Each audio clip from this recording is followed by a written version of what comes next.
Bonjour et merci d'avoir rejoint ce webinaire.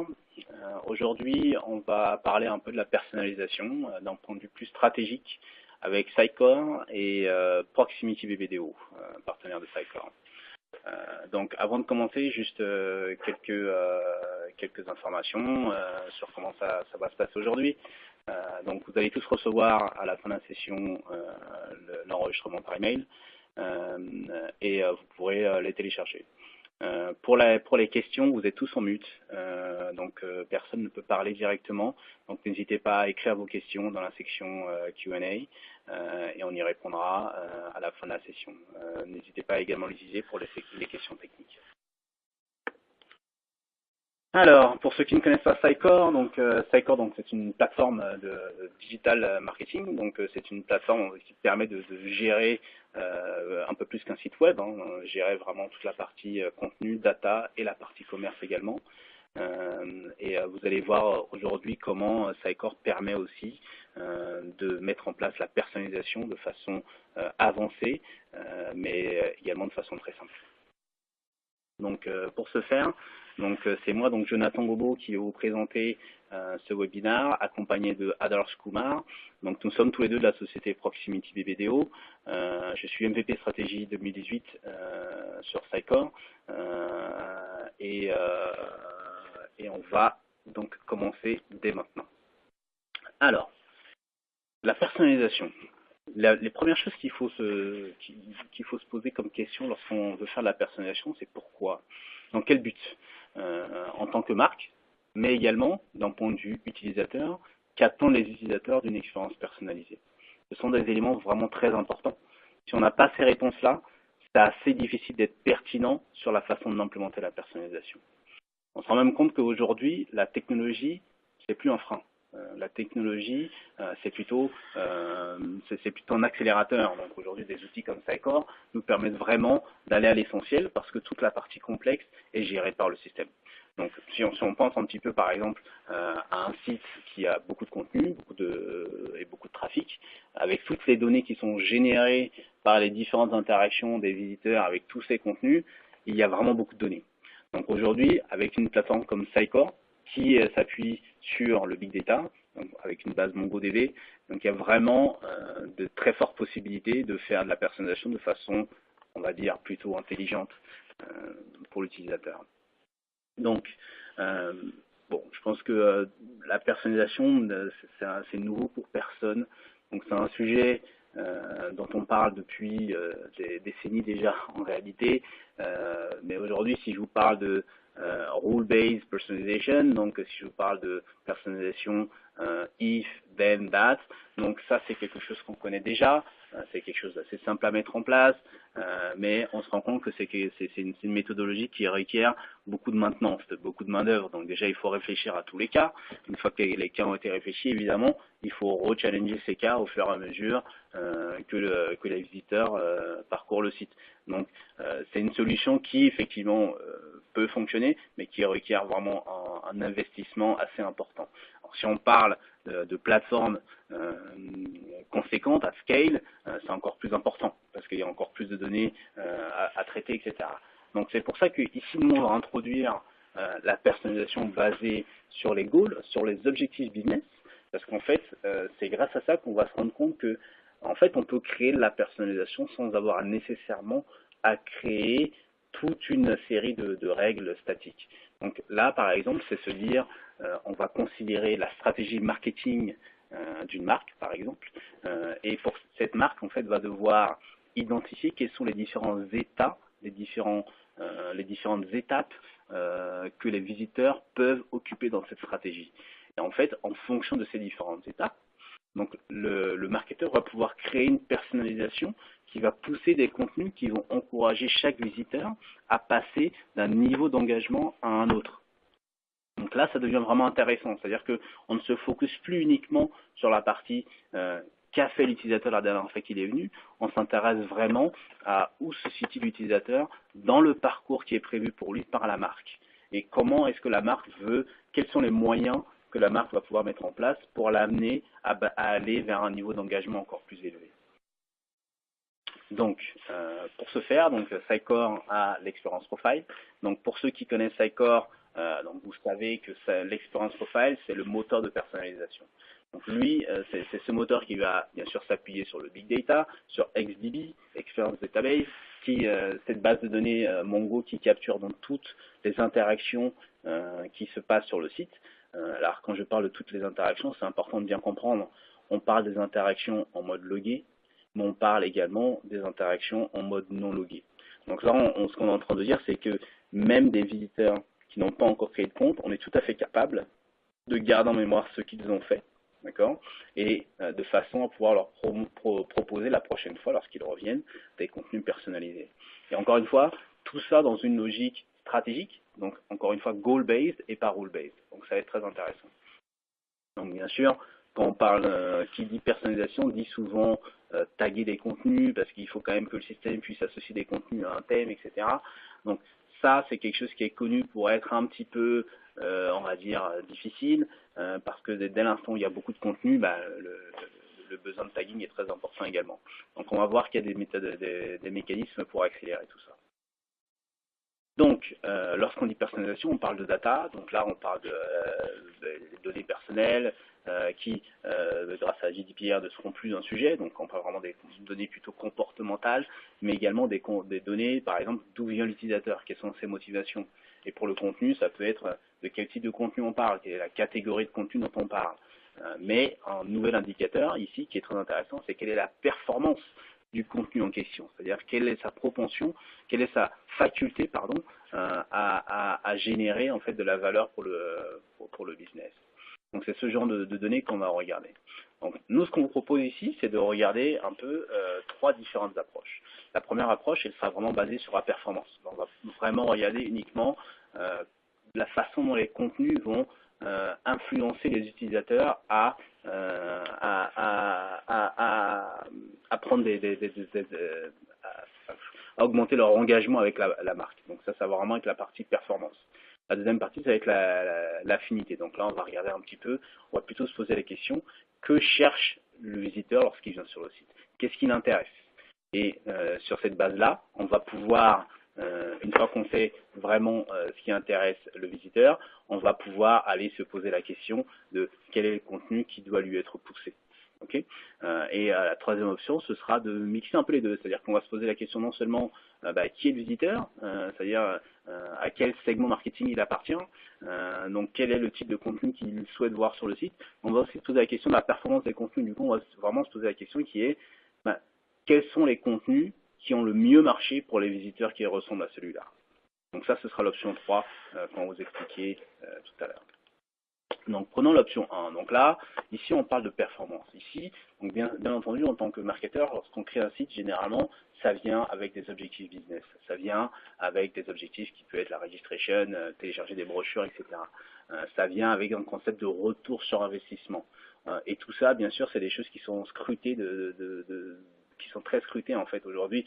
Les marketeurs vont regarder la performance de leur site, la performance de leur contenu, vont réadapter leur stratégie et vont mettre à jour leur site pour impacter la nouvelle stratégie qu'ils ont mise en place. Donc tout ça, c'est un processus qui est itératif, mais qui prend du temps. Ce qui va être bien ici avec Sitecore et qu'on va voir, c'est que Sitecore nous propose désormais la possibilité d'automatiser un peu tout ça. Alors pas tout, mais une grande partie de tout ça. On va voir comment ça marche. Quand on parle de content performance sur Sitecore, on parle d'abord d'appliquer la stratégie marketing dans le système Sitecore. Donc ça, pour faire ça, la première chose, c'est de créer ce que Sitecore appelle des goals. Donc les goals, donc là en l'occurrence, on va prendre beaucoup d'exemples dans cette présentation qui est issue de la finance, parce qu'on va vous présenter une démo tout à l'heure qui sera autour d'un site financier. Donc on va prendre beaucoup d'exemples autour de ça. Donc imaginons ici qu'un des goals soit de devenir un lead dans le registration. Le deuxième, un des deuxièmes goals pourrait être de télécharger une brochure. Le troisième goal pourrait être de demander à être appelé.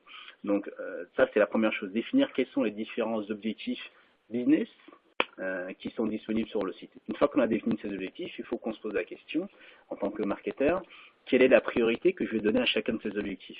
C'est-à-dire que l'objectif de s'enregistrer, de donner ses informations personnelles, c'est intéressant, mais en réalité, le fait de demander à être appelé, c'est encore plus engageant. Parce qu'en fait, lorsqu'on demande à être appelé, c'est qu'on veut vraiment potentiellement prendre une action assez rapidement. il va falloir valoriser chacun, chacun de ces marketing goals de façon à pouvoir créer une sorte de pyramide qui va permettre au système de savoir quelle est l'action qui est la plus intéressante. Et une fois que ça c'est fait, le setup est fini. À la fin du step 2, le setup est terminé. Donc là, ce qu'il reste à faire, c'est d'aller ensuite attacher chacun de ces objectifs à des actions sur le site. Donc là, on va se dire, par exemple, l'objectif registration, on va aller l'attacher soit à un bouton sign up, soit si on va aller un peu plus loin, plutôt que de l'attacher au bouton, parce que si on l'attache au bouton, en réalité, on s'intéresse principalement à l'intention. Mais si on va aller un peu plus loin, par exemple, on peut dire, on va attendre d'avoir un retour du système qui dit que l'enregistrement a bien été capturé en base avant de déclencher l'objectif. Donc là, on va un petit peu plus loin. Donc, en fonction du niveau de granularité qu'on veut, l'implémentation peut être plus ou moins poussée, mais en réalité, ça peut déjà être, dans une première version, très très simple. Et là, je dis vraiment très simple dans le sens où ça pourrait presque être uniquement de la configuration. Donc, si on imagine une situation où on attache les goals directement des liens, ça typiquement c'est de la configuration. Et là, on peut déjà faire quelque chose avec ça. Donc, maintenant, une fois qu'on a créé ces goals et qu'on les a attachés au contenu, donc comment est-ce que ça fonctionne dans Sitecore? Donc, Sitecore a ce concept de value per visit. Donc, en fait, c'est simple, c'est ni plus ni moins qu'en content scoring, en fait. C'est un mécanisme qui va nous permettre, en fait, de savoir pour chaque contenu quelle est sa valeur d'un point de vue business sur le site. Donc, pour ce faire, je vous propose de regarder les 3 bullet points en bas. Donc, on va considérer deux bannières. Deux bannières qui toutes les deux ont pour objectif de driver la registration, d'embaser. Donc, prenons ces deux bannières, bannière A, bannière B. La bannière A, elle a été cliquée 100 fois. Donc, si la bannière A a été cliquée 100 fois, on peut se dire, bah, c'est plutôt pas mal, parce qu'en vrai, la bannière B n'a été cliquée que 30 fois. Donc, la bannière A a été cliquée 100 fois, mais parmi ces 100 fois, il y a quand même eu 10 sessions qui ont mené à un enregistrement. Donc, si 10 sessions ont mené à un enregistrement, et qu'on regarde un petit peu la valeur qu'on a donnée précédemment en enregistrement, c'est 10. Au final, le score pour ce contenu, c'est 1,0. Okay. Maintenant, si on prend la bannière B, elle a été cliquée 30 fois, et parmi ces 30 clics, 5 ont mené à un enregistrement. Donc, elle a été cliquée moins de fois. En revanche, d'un point de vue ratio, elle est plus performante. Parce qu'en réalité, si on fait un petit peu le calcul, on se rend compte que son score, ici, c'est plutôt 1,7. Donc ça, ce principe de scoring, cette mathématique, c'est ce que fait Sitecore, c'est ce que fait Sitecore en background à chaque fois que les visiteurs interagissent avec les contenus. Donc il va aller noter les contenus.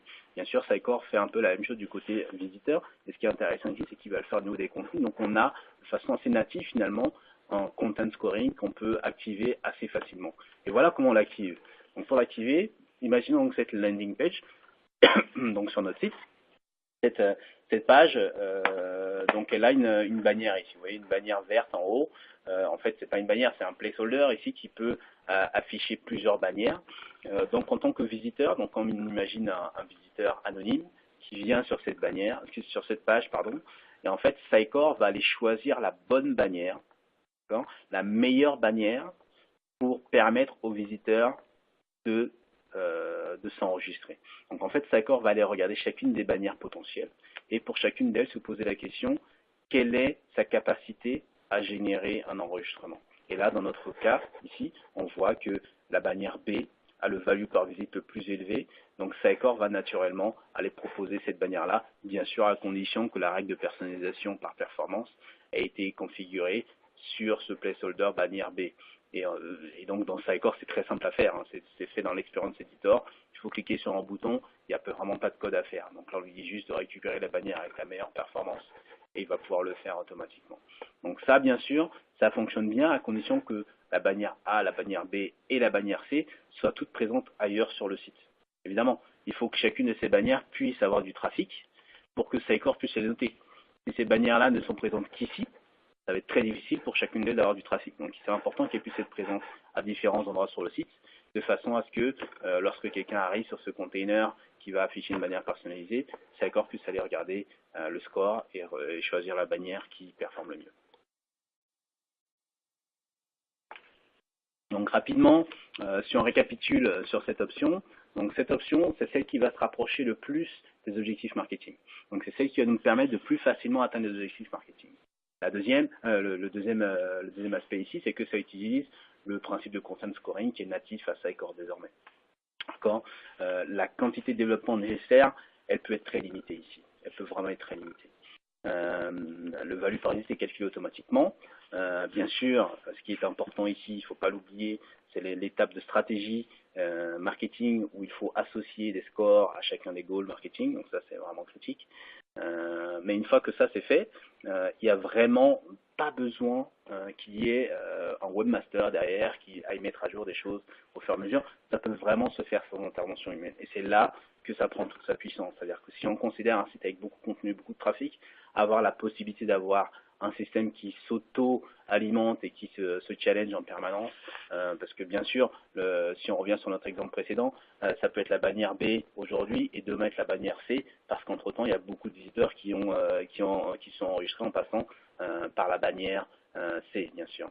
Donc juste une chose par rapport à cette solution, nous on a remarqué que cette solution elle fonctionne bien quand il y a beaucoup de contenu. S'il y a vraiment peu de contenu, on va plutôt recommander de passer par une autre solution.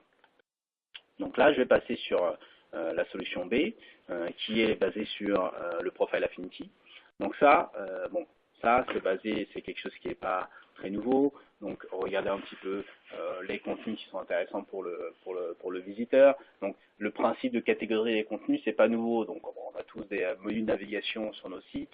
Donc c'est-à-dire les contenus sont catégorisés par catégorie. Il y a aussi des tags qui permettent souvent de naviguer de façon, on va dire, cross-catégorie. Donc il y a déjà tout un tas d'outils qui permettent de catégoriser les contenus. Mais l'inconvénient de tout ça, c'est qu'évidemment, il faut qu'on se fie à l'utilisateur pour qu'il puisse naviguer non seulement sur l'utilisateur, mais aussi également à notre user experience design du site pour s'assurer que le visiteur trouve bien les bons contenus. Donc la personnalisation va vraiment aller nous permettre d'aller pousser à des endroits stratégiques les contenus qui sont le plus conformes aux attentes du visiteur. On va voir comment on fait ça. Donc là, encore une fois, on reprend l'exemple de notre site basé sur la finance. Donc là, on se crée dans Sitecore avec un outil, encore une fois, qui est out of the box. Donc cet outil va nous permettre de créer des profils. Donc ces profils, il y a plusieurs niveaux. On peut créer des profils, on peut créer des personas, etc. Donc ici, on va regarder comment on crée des profils. Donc pour créer un profil, c'est très simple. Encore une fois, c'est de la configuration. Il n'y a pas une ligne de code à faire. Donc il faut aller dans Sitecore, aller dans le marketing control panel et là aller créer ses profils. Donc là, par exemple, on a créé un profil finance qui nous permet de savoir quel est le type de visiteur qu'on a. Est-ce que c'est quelqu'un qui est plus intéressé par le B2B? Est-ce que c'est quelqu'un qui vient d'une grande compagnie et qui du coup s'intéresse un petit peu au marché de la finance? Est-ce que c'est plutôt un père de famille, une mère de famille qui vient sur ce site-là pour se renseigner sur comment épargner par exemple pour leurs enfants? Ou est-ce que c'est plutôt un directeur financier d'une PME qui vient sur le site? Donc là, on crée notre profil et à ce profil, on va associer plusieurs valeurs potentielles. Donc là, ce que vous voyez sur la droite, c'est ce à quoi peut ressembler ce qu'on appelle la profile card pour un visiteur donné une fois qu'il a visité un peu le site. Donc là, on a l'exemple d'un visiteur qui était très intéressé par le côté small medium business financial, donc plutôt PME. C'est un exemple. Donc là, une fois qu'on a créé ces profils, encore une fois, c'est vraiment de la configuration. Une fois qu'on a fait ça, il faut aller taguer les contenus.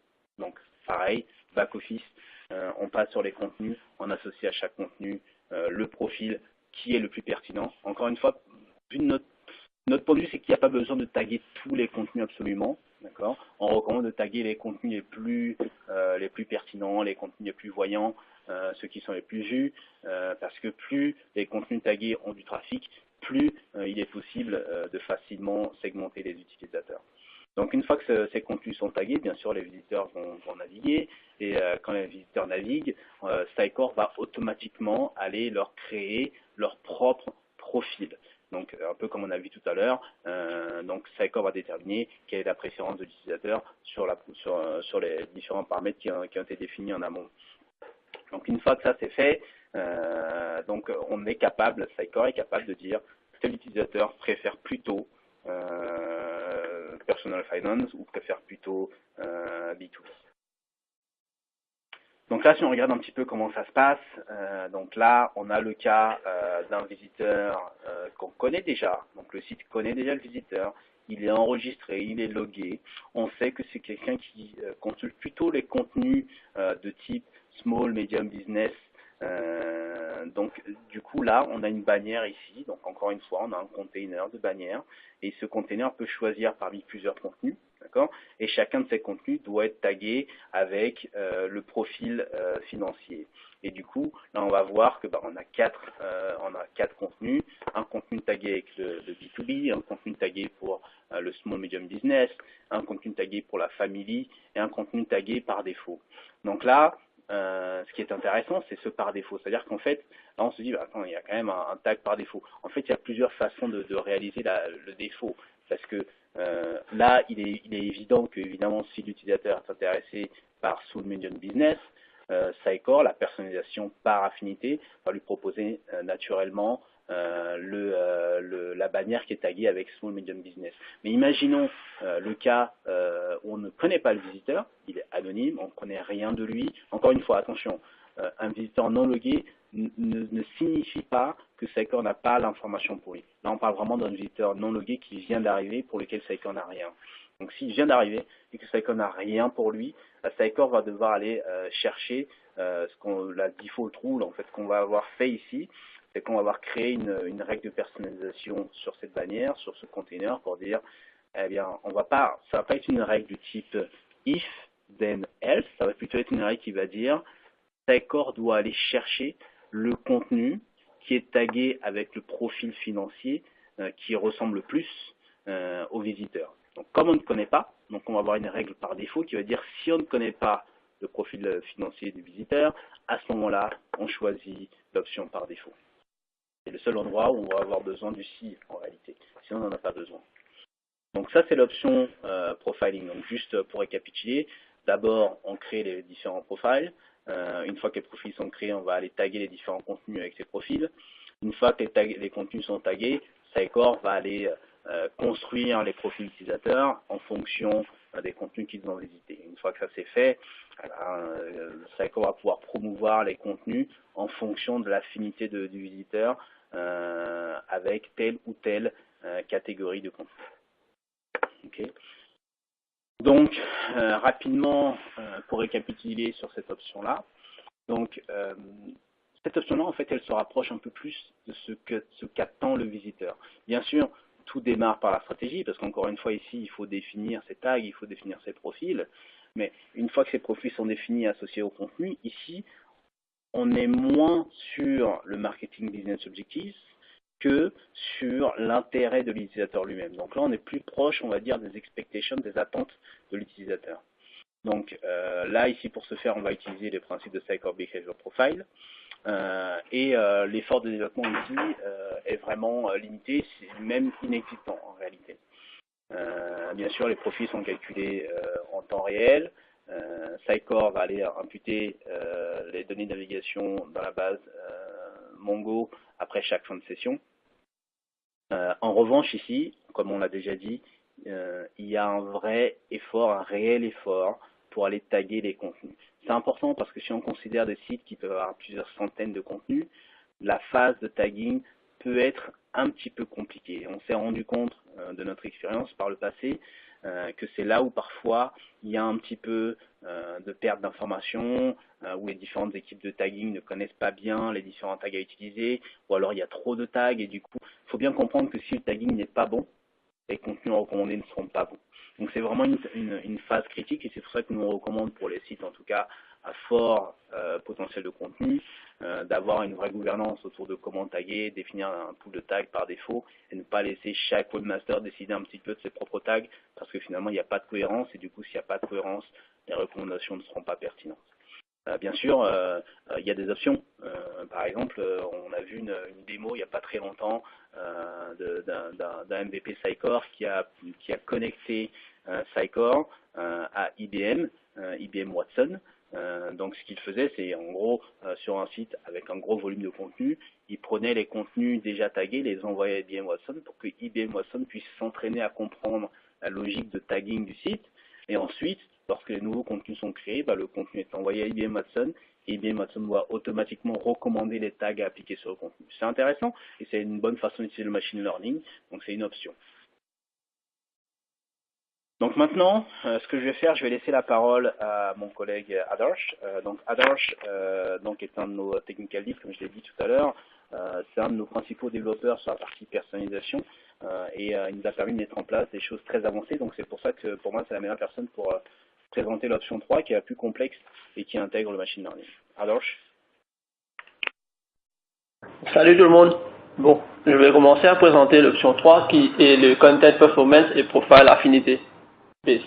Ok. Dans cette option, on a utilisé les deux options précédentes que Joe vient de présenter. C'est le Performance Driven qui est basé sur le Value per Visit et aussi le Profile Based qui est basé sur les patterns. Normalement, on va utiliser les patterns et les pattern codes pour filtrer les contenus et utiliser les performances du contenu pour trier les contenus filtrés. Normalement, on doit montrer à l'utilisateur les contenus qui ont la plus bonne performance dans la catégorie que le user est.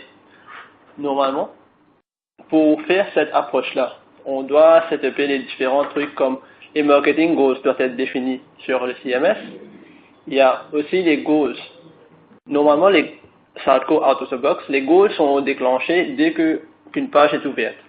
Mais si nous voulons que des actions personnalisées sur le site déclenchent un goal, cela doit être pris en compte dans le code. Alors on doit faire des codes custom pour que ça déclenche les trucs. Le plus important est de définir les profils avec les profile codes qui servent pour segmenter les contacts et les contenus. Normalement, on associe les contenus avec les profile codes et chaque contact aura un pattern code qui va être associé à lui. Et quand un utilisateur vient sur le site, on va essayer de savoir le pattern s'il y en est associé à lui, et on va essayer de trouver tous les contenus qui sont associés à ce pattern, comme par le profile code, et le faire en sorte par rapport aux valeurs. Pour donner les différentes valeurs au contenu, on a utilisé le machine learning de Microsoft, qui s'appelle Microsoft Cognitive Services. Ainsi, lorsque les contenus sont créés, ils sont marqués avec un ou plusieurs profile codes, ce qui signifie que les contenus d'un segment spécifique auront les mêmes performances lors de leur création. Alors, dans un environnement réel, tous les contenus ne se comporteront pas de la même façon vis-à-vis du public et vis-à-vis un public. C'est-à-dire, un contenu peut être plus performant qu'un autre, même s'il se trouve dans un segment. Et notre défi consistait à savoir quel contenu était plus performant qu'un autre. Et c'est là qu'on a essayé d'utiliser machine learning.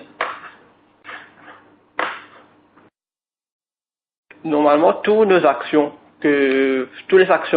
qui est trigger dans le site est stocké. Les actions, par exemple, comme un utilisateur s'enregistre sur le site. On va stocker le contenu qui a causé l'utilisateur à s'enregistrer. On va garder les segments d'utilisateurs dans quel pattern il était. Et on va garder aussi des différents trucs comme le traffic source, trucs comme ça. Et avec l'aide des machine learning, les scores des contenus peuvent évoluer en permanence en fonction des actions qui sont effectuées sur eux. C'est-à-dire, je vais prendre un exemple comme si pour le Finance Habitat, le contenu parlant de prix, c'est comme si il y a un contenu qui parle des prix que vous pouvez gagner lorsque vous utilisez votre carte de crédit, aura le score le plus élevé que ceux qui sont intéressés par les avantages des cartes de crédit. Le même contenu aura différentes valeurs pour les visiteurs qui recherchent des investissements, comme si des solutions d'investissement. Les différents utilisateurs qui sont tagués avec les patterns d'investissement ne sont pas intéressés avec des contenus qui parlent de cartes de crédit. C'est alors que la valeur va être plus grande pour celui des cartes de crédit. Ici, dans cette slide, on va dire comment la personnalisation a été automated. C'est pareil avec le microservice. Excusez-moi. Comme mentionné précédemment, toutes les actions effectuées sur le site sont suivies. Non seulement cela, mais aussi également les trafics de choses, de chaque visite, les types de consommateurs, tout ça. La personnalisation automatisée inclut les tâches suivantes. Premièrement, les actions sont segmentées par le type d'utilisateur en fonction des patterns qui lui sont assignés. Ces données sont envoyées à Microsoft Cognitive Services qui y effectue un traitement. Les scores pour chaque contenu selon l'objectif sont calculés. Deuxièmement, après que le score soit calculé, les scores de chaque contenu sont renvoyés à Salesforce pour mettre à jour les éléments dans le CMS. C'est-à-dire, on va stocker tous les scores par rapport aux différents contenus dans le CMS. Et dès que toutes ces informations sont disponibles, il est possible d'appliquer les rules de personnalisation pour savoir quel contenu est la meilleure pour un consommateur spécifique. Maintenant, je peux passer sur un diagramme qui va montrer l'interaction entre le site web et Cognitive Services. Je vais expliquer le diagramme en utilisant un exemple. Supposons, on a un profil nommé intérêt, avec les différents patterns qui sont prêt, plan de retraite et plan d'études. Un utilisateur qui vient sur le site, il a été déjà identifié par plan de retraite parce qu'il y avait, en raison de ses interactions précédentes. Il voit un contenu parlant de la nouvelle contribution mensuelle à faible taux pour votre retraite. En voyant ce contenu, il est intéressé à s'enregistrer sur le site. Et cette page-là contient une bannière d'enregistrement CTA. L'utilisateur clique sur l'enregistrement, et il s'enregistre et continue à naviguer. Cette action est stockée dans sa session, c'est-à-dire le contenu qui l'a emmené à s'inscrire, le goal, c'est-à-dire l'enregistrement, et le segment de l'utilisateur, le plan de retraite. Il était tagué avec plan de retraite dans le pattern. Ce qu'on peut conclure, c'est que ce contenu pourrait intéresser d'autres utilisateurs dans le même pattern que lui. Alors quand le session de l'utilisateur s'expire, cette donnée est enregistrée sur la base Mongo. La base Mongo est la base Analytics de Sideco. Il y en a des pipelines qui tournent sur la base Mongo et qui va agréger les données et mettre dans la base Reporting. Notre base Reporting va contenir les data agrégés qui va être envoyés à Cognitive. Pour parler à Cognitive, on en a deux batchs. C'est-à-dire, on a un feed batch qui va prendre les données du reporting database et envoyer à Cognitive Services. Lui, il envoie les données comme les contenus, les actions, les différents segments utilisateurs. Et on a un autre batch qui est le tagging batch. Lui, il est responsable à prendre les contenus et les scores et emmener dans le CMS et réassocier les différents scores au contenu. C'est-à-dire, si un contenu avait, avant le batch, un contenu avait une valeur de 50 et si le contenu ne performe pas très bien, la valeur peut se diminuer et la valeur va devenir comme si 40 par exemple et la valeur va être updatée dans le CMS, c'est-à-dire dans le master database et qui va être appliquée dans le web. Et puis on aura des trucs comme on va mettre à jour l'index, tout ça. Une fois que les scores sont sur le CMS, on peut appliquer les règles de personnalisation pour savoir quel contenu a été plus performant pour un utilisateur dépendant des patterns. Je vais laisser la main à Joe pour continuer avec la présentation. Merci Adorche.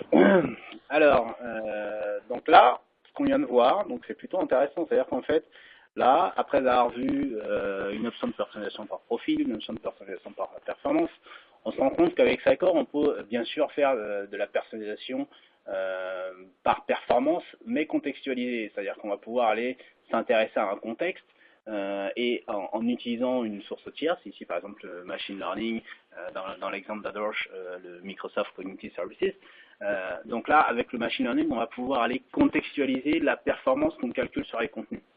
C'est plutôt pas mal, c'est-à-dire qu'en fait, on pourrait imaginer beaucoup d'autres scénarios.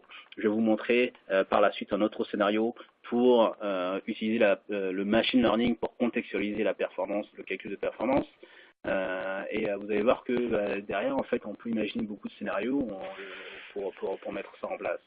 Donc là, rapidement, ce qu'on voit ici, c'est que cette option combine bien sûr les bénéfices des deux premières. Le point numéro 4 ici n'est pas un bénéfice, puisque évidemment ici, on va avoir besoin de faire plus de développement pour aller faire cette intégration, mais on utilise quand même derrière la partie Behavior Profile de Scikor, ainsi que la partie scoring, content scoring de Scikor. La partie machine learning va vraiment nous permettre d'aller chercher un petit peu, on va dire, multiplier les sources, utiliser toutes les sources d'informations possibles qu'on a pour aller multiplier les options pour, on va dire, filtrer le scoring et le rating de nos contenus. Donc évidemment, cette option-là, vous en doutez, c'est une option qui peut être pertinente avec du volume de contenu, mais également du volume de trafic. Là, il faut vraiment du volume de trafic pour que ça devienne pertinent.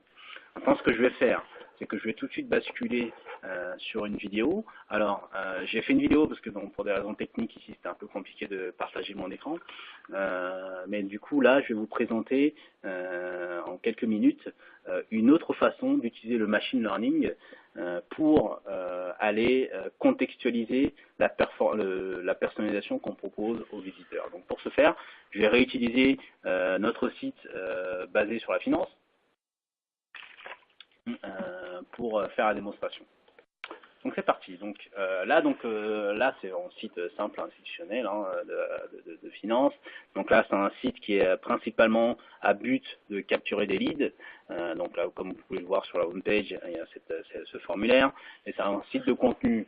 C'est avant tout un site de contenu qui propose beaucoup de contenu aux visiteurs. Donc les contenus sont catégorisés. Donc là on peut voir il y a 4 ou 5 catégories de contenu, tout assez riche en contenu. On ne voit même pas tous les contenus ici. Il y en a encore d'autres qui ne sont pas affichés à l'écran. Donc voilà, c'est vraiment un site plutôt riche en contenu.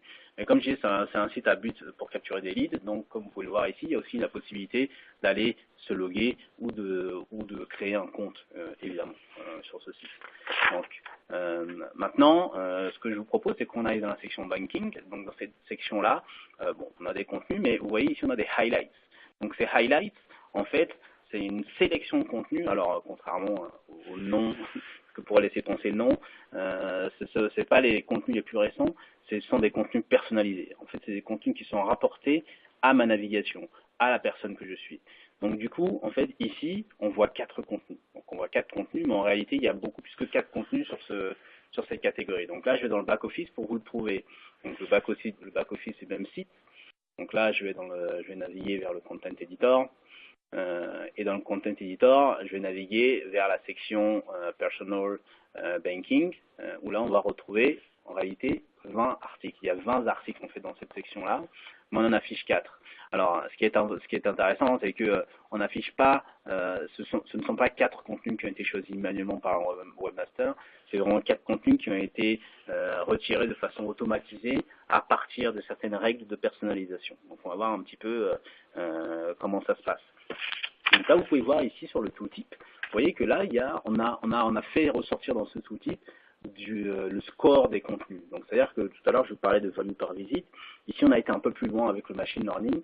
On a 4 scores. Vous voyez, global sign-up, sign-up from email, sign-up from media et product buying. Donc tout ça, c'est des scores qu'on a calculés pour certains directement avec le value par visite et pour d'autres avec du machine learning derrière, qui en utilisant toutes des données de navigation qu'on a envoyées au machine learning, est capable de nous dire tel contenu va être meilleur pour driver la registration si l'utilisateur vient d'un email. Ou alors, tel contenu va être très pertinent pour encourager l'utilisateur à se register s'il vient d'une campagne média.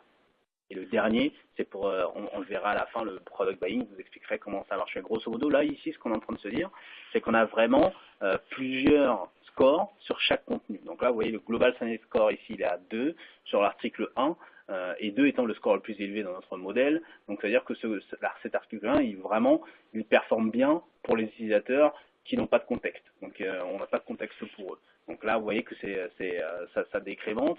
Donc là, en fait, ce que fait Sitecore, c'est que la règle de personnalisation ici va aller rechercher les 4 contenus qui ont le plus de chances de transformer un utilisateur qui vient d'un trafic direct et pour qui on n'a pas d'informations déjà en base de données.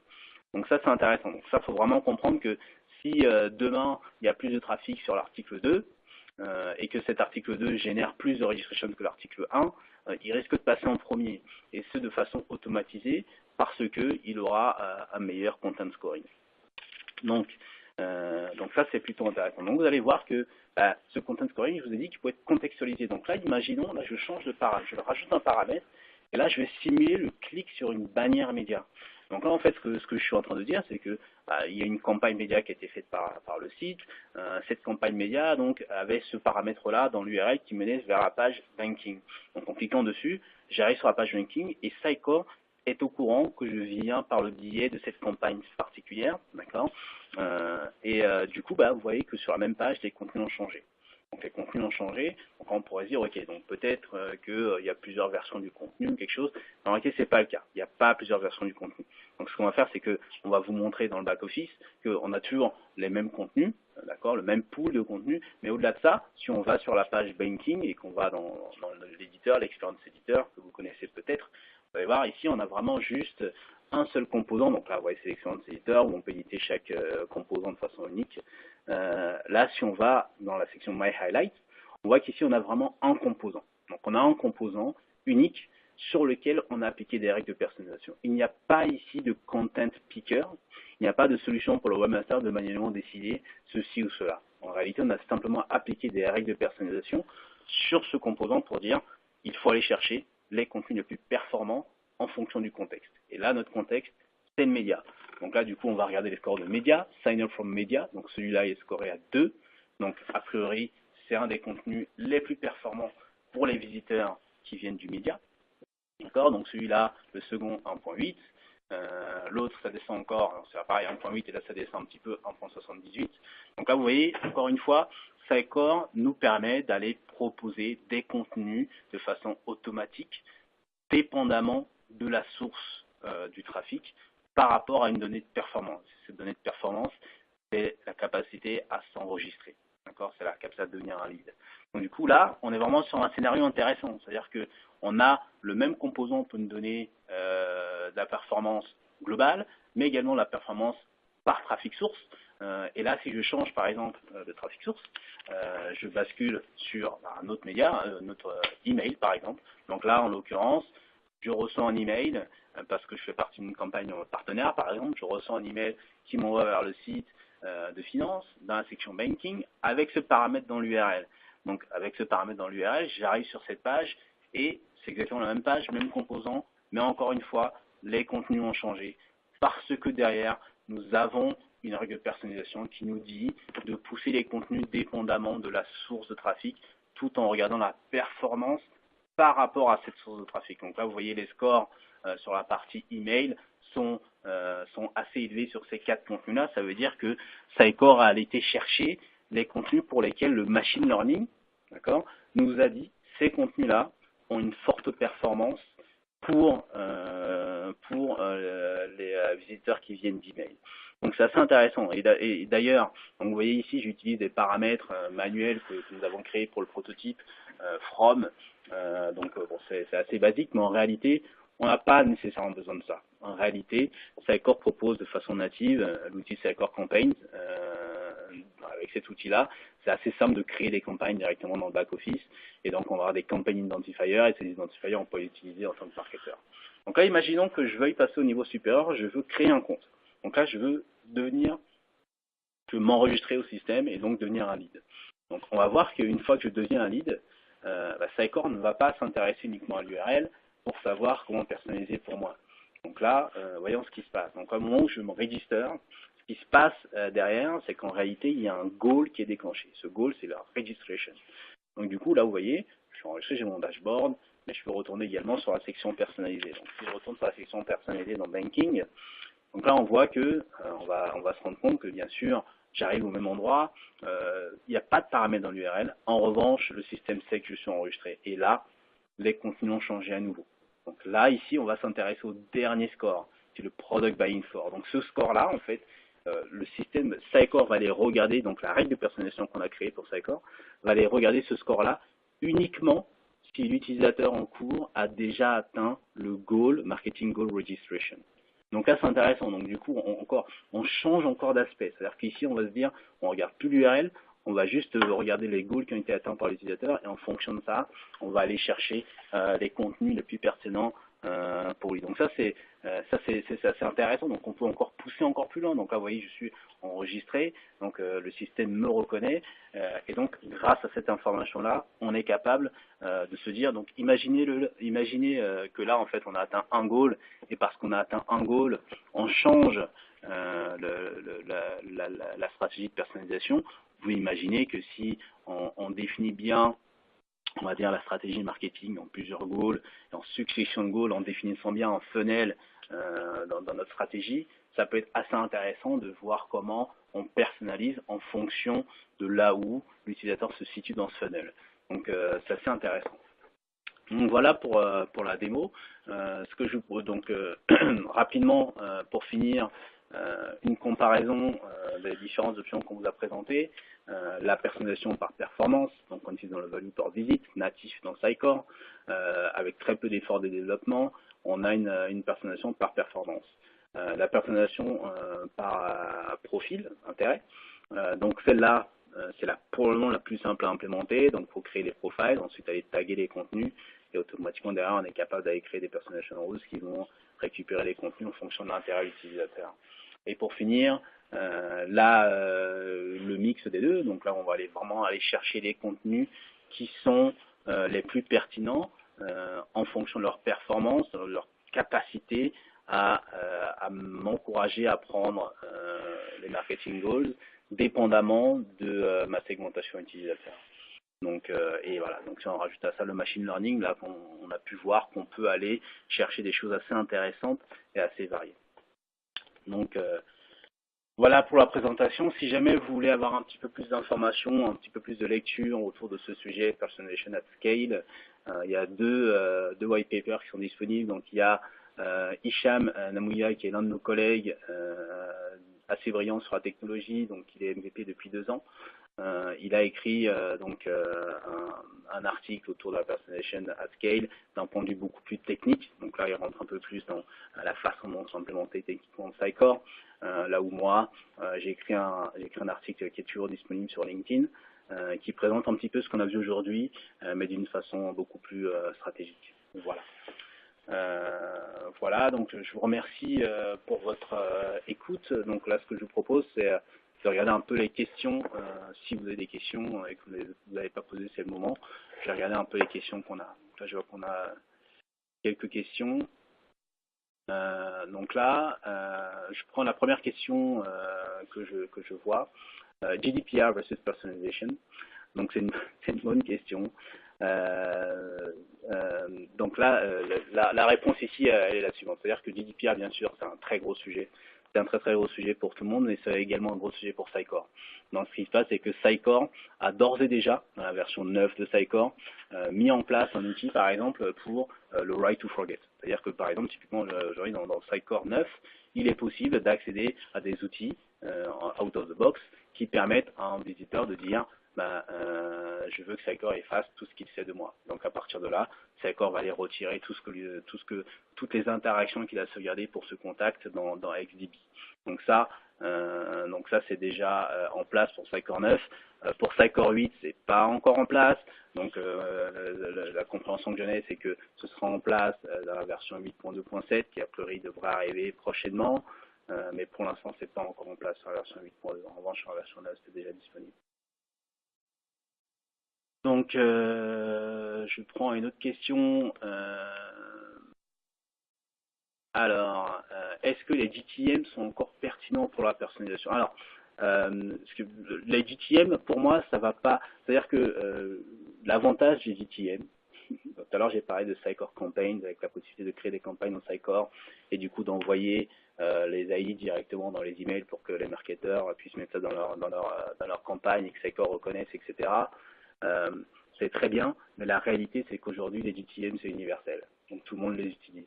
Donc, en réalité, notre recommandation, et d'ailleurs, c'est ce que nous avons fait dans Proximity, on a créé un module qui nous permet de capturer les GTM, de les transformer automatiquement en campagne Sitecore et du coup de pouvoir générer tout ce qui est personnalisation derrière. Mais bien sûr, il est déjà possible en natif d'aller créer une règle de personnalisation qui regarde un paramètre dans l'URL et regarder si c'est GTM et de réagir en conséquence. Mais on va recommander de faire quelque chose d'un petit peu plus pensé que ça.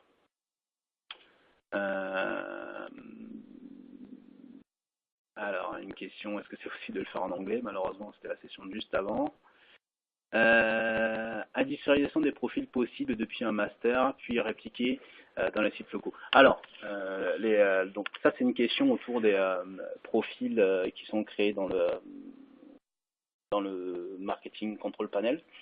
Donc la bonne nouvelle c'est que ces profils-là, donc ils sont comme je disais créés dans le marketing control panel, donc ils peuvent tout à fait être créés de façon centralisée et être exploités par les différents sites. Donc Adarsh, je peux te laisser confirmer si tu veux ici, mais la question concrètement c'est est-ce que oui ou non il est possible de créer des profils Sitecore dans un environnement, j'imagine, multi-site, multi-marché, de créer les profils Sitecore et du coup pouvoir les exploiter à travers les différents sites, et si oui, est-ce qu'il est nécessaire de les dupliquer, est-ce que c'est facile, etc.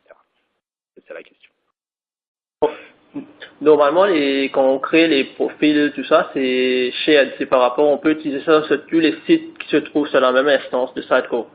C'est-à-dire, on peut faire comme si on a plusieurs locales, on peut utiliser les mêmes profils. C'est pas la peine de dupliquer. Non. C'est un truc shared. Ok. Ok. D'accord. Alors, je regarde encore un petit peu là. Je vois encore une question ici. Alors, il faudra être un peu plus précis. Certainement, quelqu'un qui a posé une question qui demande des slides pour illustrer une partie qui n'était pas bien illustrée. Il faudra être plus précis par email, on vous répondra. Je vois une question autour de Azure Machine Learning. Donc, alors, évidemment, ici, on vous a fait une démonstration qui est basée sur l'outil de Microsoft Cognitive Services. J'ai aussi parlé tout à l'heure de IBM Watson. Donc, il est assez facile d'imaginer que vous pourriez très bien utiliser un autre outil. C'est-à-dire que il n'y a pas, alors en tout cas à ma connaissance, il n'y a pas un connecteur natif qui vous permet d'utiliser par exemple IBM, etc. Pour Azure, pour être tout à fait franc avec vous, je ne sais pas si dans la version 9, il n'y a pas quelque chose d'un peu plus intéressant pour interroger Azure Machine Learning, mais je sais également que Sitecore travaille également sur Cortex, le Machine Learning intégré à Sitecore, qui certainement nous promettra des choses assez intéressantes dans le futur. Est-ce que Azure Machine Learning est possible? Tout à fait. Encore une fois, si on regarde, alors on pourra revenir dessus, mais je vais revenir dessus rapidement. Si on revient sur le schéma qu'a fait ici, qu'a présenté ici Adarsh, il est assez simple d'imaginer que si on remplace Cognitive Services ici par Azure, le principe est le même. Encore une fois, il s'agit d'envoyer ce qu'on appelle des usage data au machine learning. Donc usage data, c'est alors telle personne, pas telle personne, pour le coup c'est pas personnifié, mais telle session a atteint tel goal en faisant ceci ou cela, et telle session a commencé par un trafic qui venait de ici ou cela. Donc ces usage data, on les envoie au machine learning, qui lui va faire son travail, derrière. Et bien sûr après on va créer un autre batch pour aller exporter les ratings qui vont être créés. Donc la façon dont ça fonctionne, c'est que derrière on va demander au machine learning, on va dire écoute, donne-moi, alors je cherche en fait à promouvoir les contenus qui sont les plus performants pour quelqu'un qui vient d'une source email. Et du coup, basé sur toutes les données qu'on lui a données, le machine learning va pouvoir nous répondre et nous donner les contenus avec des scores qui vont bien, organisés par ordre croissant, décroissant, tout dépend. Donc c'est tout à fait possible avec Azure Machine Learning. Nous l'avons fait avec Microsoft Cognitive Service. On a déjà vu des intégrations, comme je vous disais, avec IBM Watson, donc j'ai aucun doute là-dessus. Donc je vois un commentaire qui dit que un des schémas n'était pas visible. Aucun problème puisque les documents vous seront partagés, donc vous pourrez avoir accès à ces documents-là. Je pense que j'ai fait le tour. Alors juste une chose que je n'ai pas mentionné, j'ai mentionné tout à l'heure, je me corrige parce que j'ai dit tout à l'heure que la partie GDPR était gérée par Sitecore 9 et que la gestion doit attendre Sitecore 8.2.7. Mon erreur, c'est que Sitecore 8.2.7 est déjà disponible. Donc du coup, là-dessus, normalement, en mettant à jour de la version 7, vous devrez pouvoir avoir accès à ces outils type, comme je disais, Right to Forget, qui peut être vraiment très pertinent dans le cadre de GDPR. Et bien sûr, la session est enregistrée, vous allez recevoir le replay. Voilà, donc je vous remercie, on vous remercie tous les deux de votre présence et participation à ce webinaire. Merci beaucoup à Sitecore et au revoir, à la prochaine.